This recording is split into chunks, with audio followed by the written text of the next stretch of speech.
Hello everyone, welcome to Xinhua Live. This is Zuowei with Xinhua News Agency, and we're live on Twitter, Facebook, and YouTube, all three platforms.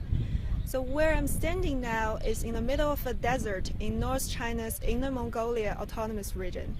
And this place used to be called the Sea of Death because almost no life can survive here. But now, as you can see around us, there are quite some trees and plants growing around us, and these trees and plants are all planted by human beings. So today I'm very glad to be joined by one of my colleagues, Ms. Wang Jingzhong. He's a senior reporter from Xinhua News Agency and also an expert on the topic of desertification. Hello, Mr. Hi, Wang. very glad to see you again. Okay. We are in the heart of the Kubuqi Desert. Kubuqi Desert is one of the largest deserts in China.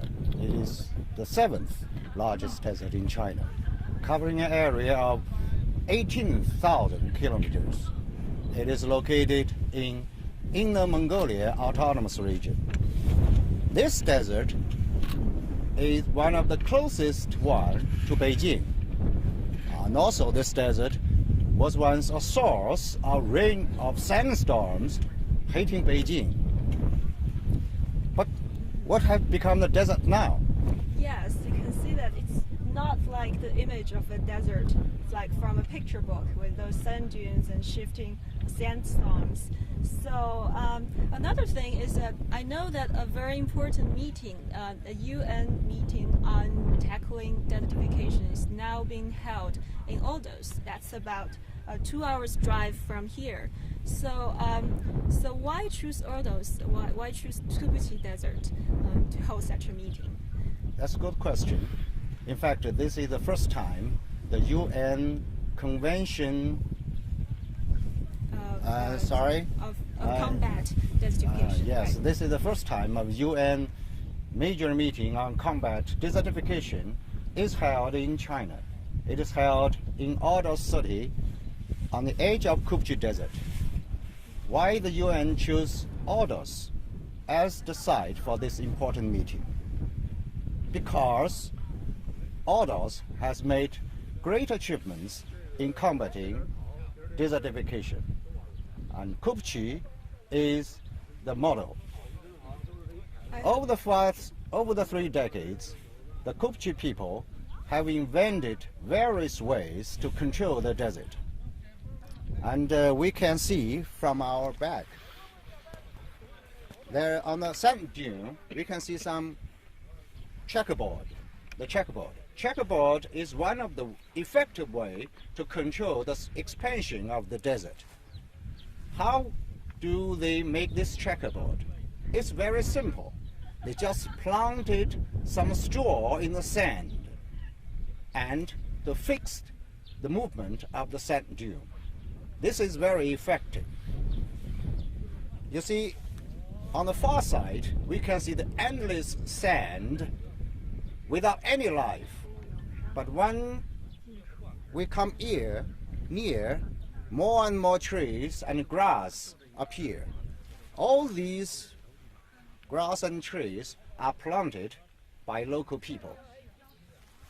Yes, and actually I found something very interesting over there as well. So if our cameraman can zoom in a little bit, you can see there's a pillar on the top of the sand hill and with some numbers on it. And on top of that it says 1988, and then below is 1998 and 2008, 2012, 2014, and now 2016. So actually I was told, and this marks where the top of that sand hill was during those years. So actually you can see that throughout the years the top of the sand level of the sand hill goes down. So that is the results of these trees and plants to fix the sand. So you can actually literally see the changes happening here. Yes, over the past 3 decades, the local people have gained more than 6,000 kilometers of desert. In addition to the desertification control, tens of thousands of people have been lifted out of poverty. So this is called Kubuqi model. Kubuqi model has been lauded by the United Nations Environment Program as the eco-pioneer in combating desertification. Well, that's a very important thing to know, because we also know, as you said, this is China. It's the first time that China been the host of such important meeting, and China is also a pioneer in tackling desertification in the world. So this meeting has drawn representatives from 195 countries.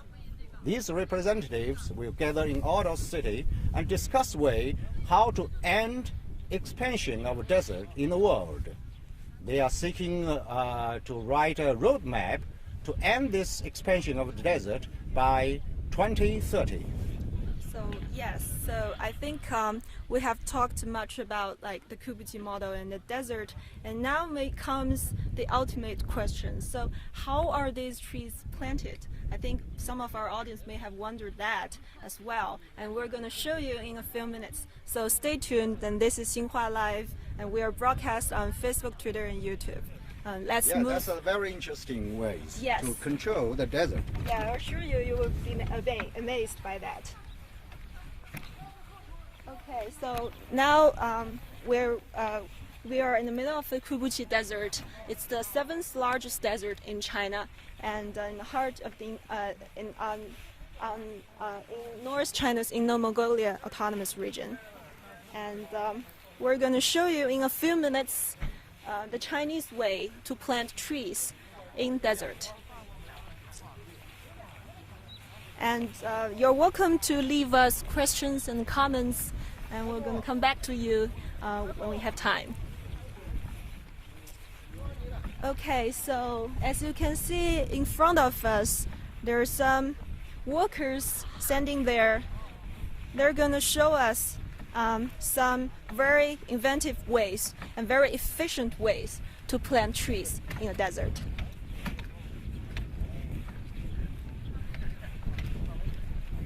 And Kubuqi Desert in fact, Kubuqi Desert is a in Mongolian name. In Mongolia, Kubuqi means a string on a bow.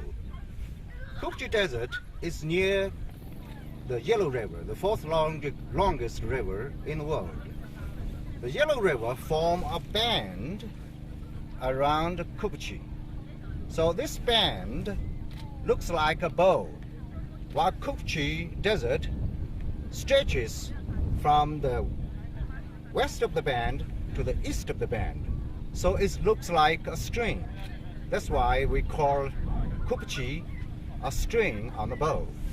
yes, it's a very beautiful name actually, but for desert it's also a very vast and very recent place, because normally no life can grow here. That's why people in this area have remained very poor, because of the constant expansion of the desert. The people are among the poorest in the Inner Mongolia Autonomous Region. But the people here do not accept their fate. They found various ways to combat the expansion of the desert. Here we'll show you some of the creative ways and more effective, efficient, and practical ways to control the desert. Yes, maybe for some of you who also come from a desert country, maybe you can also learn something from these kind of methods and maybe shed light on tackling desertification in your country. And also, next part, I'm glad to be joined by another of my colleagues, Wendy, Sun Wenji. Hi everyone, I'm Wendy with Xinhua News Agency. And together we will show you, we will take you through this trip, this journey of discovering the best way to plant trees in the desert. Okay, so first of all, let's come forward a little bit.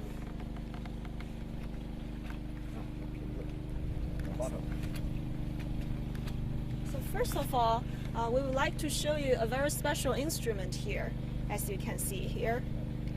This actually is just like a very normal glass bottle. I think it is a normal glass bottle. Is that beer bottle? or liquor bottle. Yes. It should be a liquor bottle in Chinese way. Yes, and this twig here it's from a plant commonly seen in the desert, and it's a very willow tree. Yes, or sand willow in Chinese. Yeah, sand right? willow. Yeah, and the thing about it can survive easily in the sand. So sometimes people just use a twig to plant it in the sand, and then it can grow into a big tree. And I think we can see some of them around this place. Some sand willow, as we call it in Chinese, like those trees over there. It grew from like a little twig. So that's something really amazing. How can they survive? Yes, so the difficulty of planting trees in desert is that the problem is water, because we don't really have water for the trees to grow. So people invent this way, because then the container can hold enough water for the tree to grow, at least to grow some roots, so it can at least stand in the sand and then grow by itself. And so You see, the root will come out from here. From here. When the root become longer and stronger, well, this part has been abandoned, will be decayed. Yes. So the tree will grow up. Yes, so the roots will be around this area. Yeah.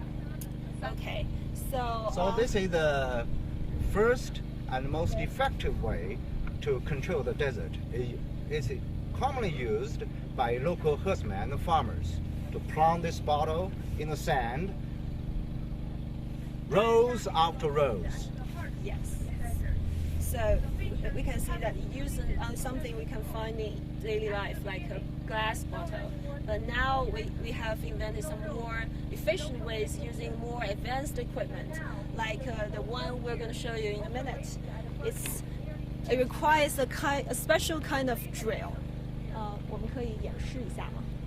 So let's see how the workers do their job.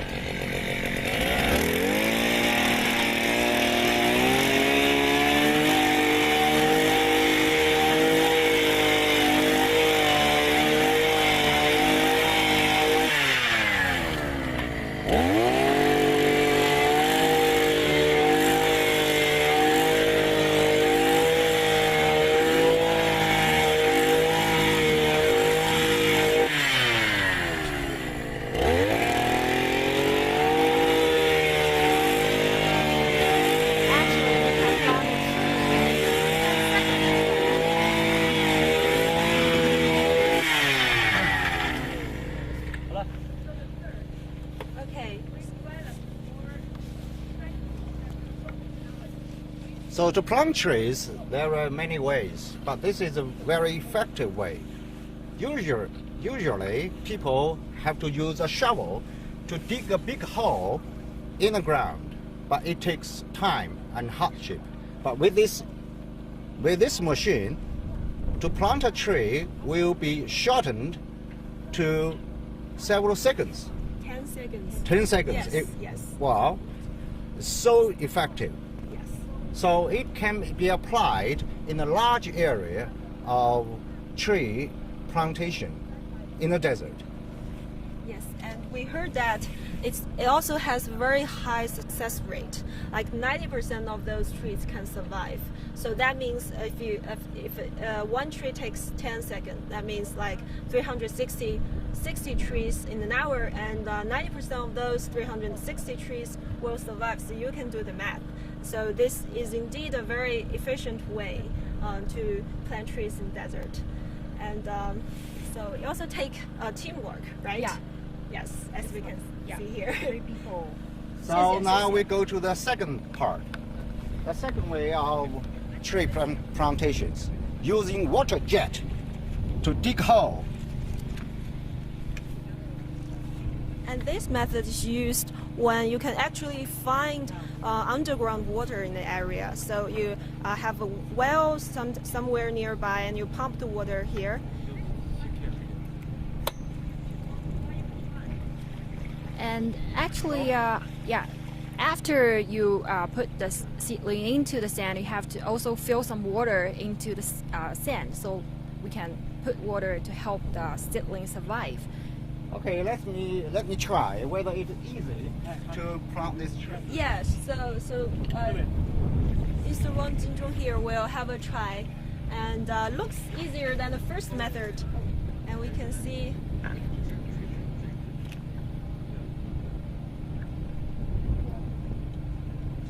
you have to put it straight down, Yes.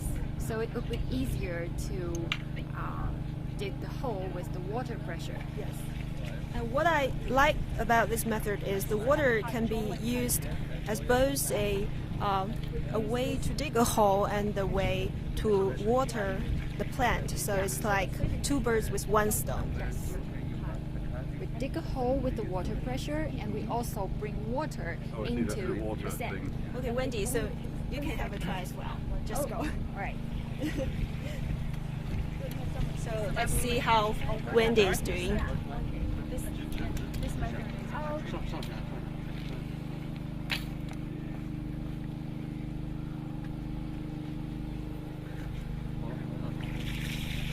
This is the most effective way of planting trees. About above 98% of the saplings will survive. So it is very quick to afforest this desert. But one question remains: where's the water? Yes, that's the essential one actually. In Kubuqi Desert, in this area, the underground water is about 6 meters deep. So you can first dig a well, pump the water here, and drill a hole. So Wendy, so just plant your tree, right? Yeah, I So just how- planted a how tree in the is it desert. I think it's not as difficult as I have imagined. I didn't think a person like me can plant a tree here. Because the water has very strong pressure and the sand is very soft, so it does not take very much effort to plant a tree. I think everyone can have a try. Okay.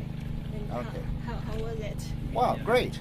It's not very hard for anyone to dig a hole here, Yeah. even for a little girl. Yeah, I think we have all done our little contribution to greening this desert as well. Okay, so Okay, shall we go to the next? yes, sure. Let's move to the next demonstration.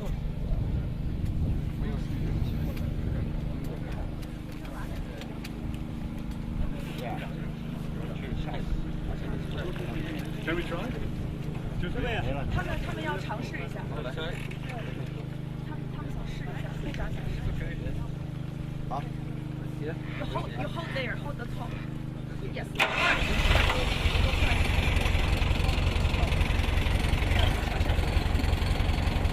up, down, up, down, up, down. Okay, so this one requires a bigger machine.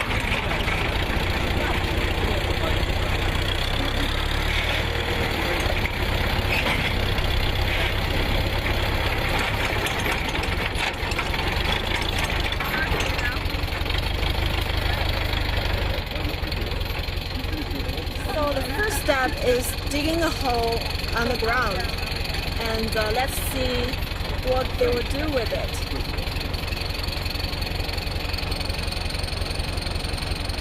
So okay guys, we are planting trees in Kubuqi Desert in North China's Inner Mongolia Autonomous Region.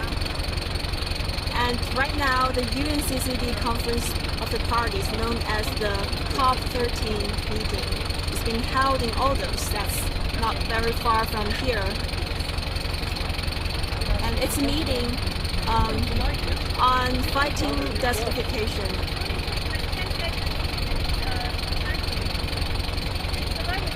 This meeting has drawn representatives from more than 190 countries. And these representatives, today many of the representatives today also come to Kubuqi Desert to see how they plant trees. Yes. Let's move closer to the hole to see what's happening there.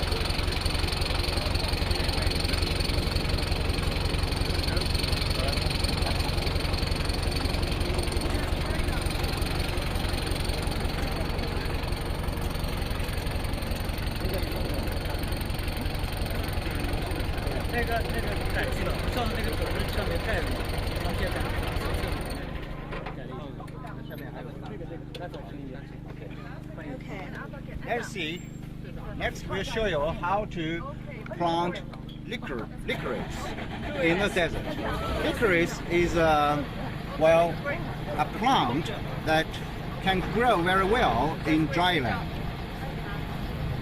After planting the licorice, the soil of the desert will be improved, and in a couple of years, or more than a couple of years, or 3 or 5 years, the soil will be good enough to plant various vegetables, such as tomatoes, cucumbers, and even watermelons. Let's see how to plant licorice. Another thing about licorice is it can actually be used in making a kind of medicine that you can drink when you're having a bad cough. So basically, I have drink, they also drink this kind of medicine made from licorice. Yeah, actually, we have trees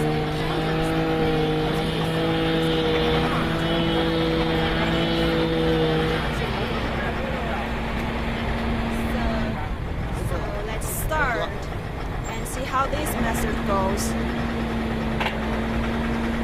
So you can see the tractor. First, the front. Yeah, the First, front. plow the sand, and the workers sitting on the bench drop the twigs of the licorice into the sand, and also it was covered up by the sand. Then the sand will be watered to some extent. After that, you will leave them alone. They will grow. Yes, it takes 2 or 3 years.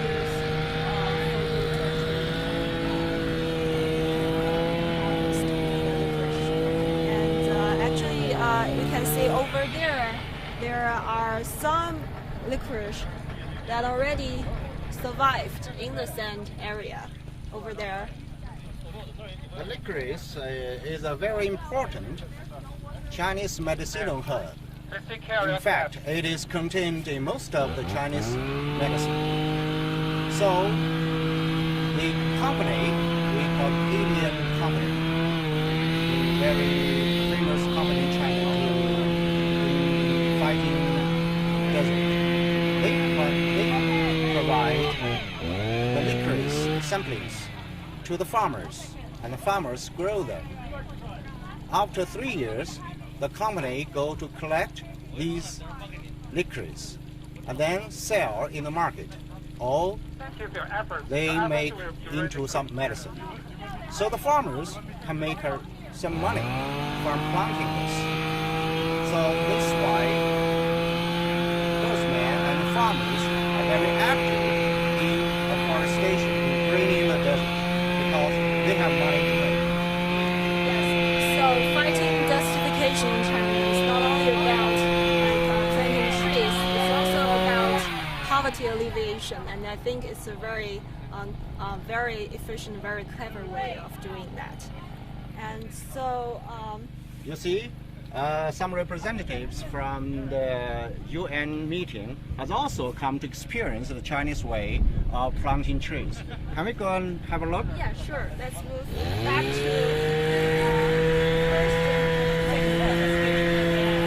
see how those representatives are doing with their tree planting efforts.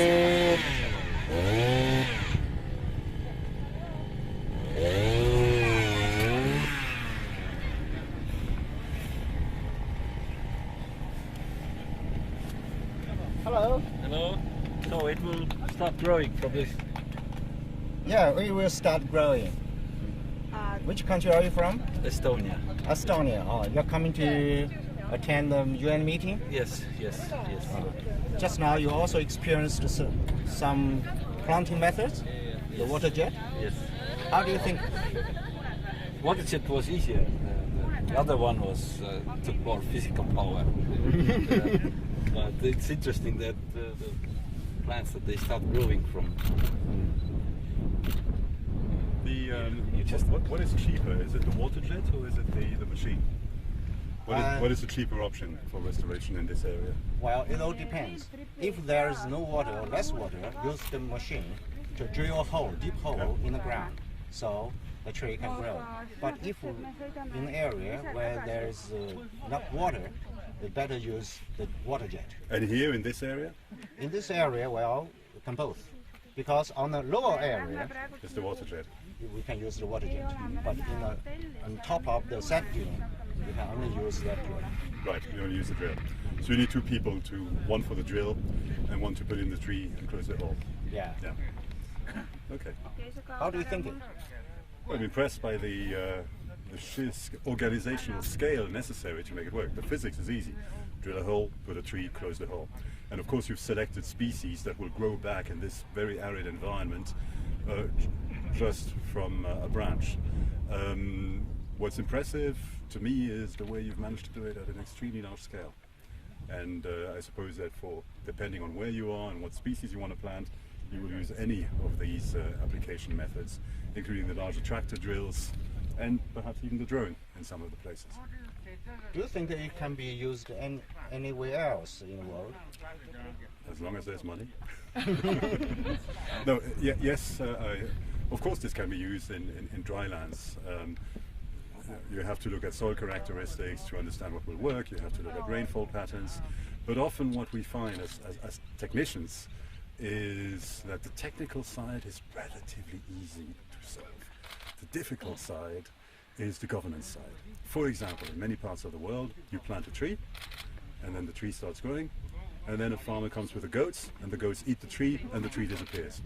In other parts of the world, people are used to setting fire to their fields after the harvest to kill the weeds, but that also kills the young trees. So it's this governance issues, the way that people manage the land, that is so particularly important. Thank you. So the UN convention, meeting of the parties to the Convention of the Combat Desertification is being held in Ordos City. Representatives from more than 190 countries are coming here. They are going to share their experience in combating desertification. Of course, the Chinese model or the Kubuqi model will be shared at this conference. The United Nations Environment Program has said this model can offer a good example for other parts of the world. Desertification is a major challenge to humankind. As the population grows in the world, more land has to be reclaimed. One part is from the desert. First, we have to stop the expansion of the desert. Then we have to treat the desert, turn it into farmland, so can feed more and more people in the world. So on this issue, this is the issue faced by the whole humankind. We have to join our efforts to fight desertification. Yes, and actually 1/5 of the world's land area is desert now, and more than 100 countries and regions are affected by the problem of desertification. So this is really not a threat very far away. It's a real danger facing all humanity. And just now we have shown you some Chinese way to fight desertification and some Chinese way to plant trees in the desert. And we hope you found this live both interesting, instructive, and also inspiring as well. And so this is Xinhua Live, and we are broadcast from Inner Mongolia Autonomous Region in North China, and we hope you enjoy it. So see you next time. Bye bye. See you. Bye bye. Bye bye.